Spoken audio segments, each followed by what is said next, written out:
everyone, I'm Paula and I'm from Discover, and I'm going to tell you a lovely story about a little girl called Amari. It's the Amari Adventures. Now, Amari has big brown eyes, shiny tight curls and a huge imagination, mostly because her Nanny Lin is always filling her head with stories of clever people that lived exciting lives. Amari would say, "That can't be true." And Nanny Lin would say, "Oh, but it is."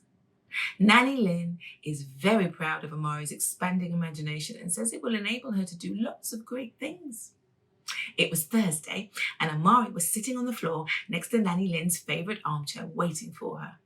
Amari wanted to hear a special story today, the story of Nanny Lin's name.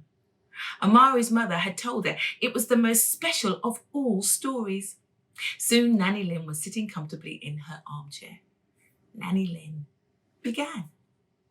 This story begins in 1686 when Nanny of the Maroons was born a princess in Ghana, West Africa.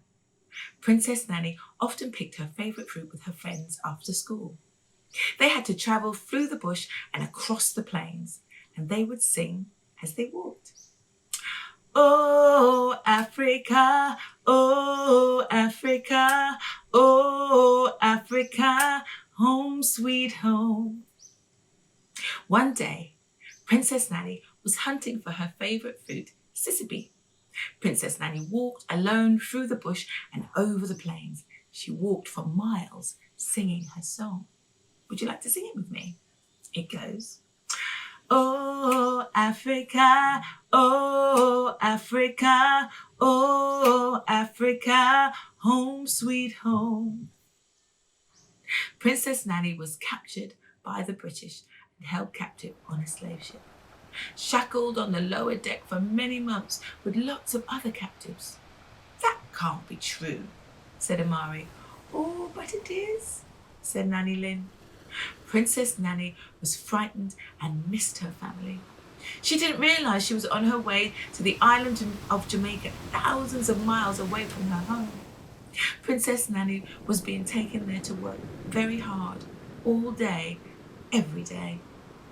The other captives talked about how hard they would have to work.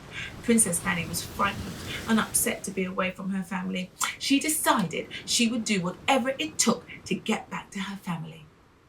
So she made a plan to dive overboard in the dead of night. That can't be true, said Amari. Oh, but it is, said Nanny Lin. Princess Nanny swam and swam and swam until she reached a distant shore called Jamaica. When the sun came up, Nanny was seeing daylight for the first time in months because she had been on the lower deck of the ship in the dark. Princess Nanny didn't recognise where she was, but thought she would eventually reach home if she just kept walking. Princess Nanny headed to the east of the island, hoping she would recognise something very soon. When she saw the English land on the beach, she climbed deeper into the mountains so that she would not be seen. And there she met the Windward community. That can't be true, said Amari. Oh, but it is, said Nanny Lin.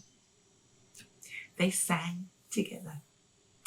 Oh, Africa, oh, Africa, oh, Africa, home sweet home. They were escaped slaves. Nanny's determination to remain free was shared by the Windward community. Soon, Princess Nanny became Nanny of the Maroons, leading the fight against the English slavers. After years of fighting, Nanny gained freedom for all the Maroons as well as herself. The English signed an agreement that meant that they would no longer try to enslave the Maroons and they would let the Maroons live in peace. The treaty was signed in 1740. I was named after Nanny of the Maroons because of my independence and clever mind, said Nanny Lin. Everyone calls me Nanny, even though you're my only grandchild. That's a wonderful story. Thank you so much, Nanny Lin, said Amari. You're welcome, said Nanny Lin. And they sang the song together. Oh, Africa, oh, Africa, oh, Africa, home sweet home. I hope you enjoyed the story. I really enjoyed telling it. I'll see you next time.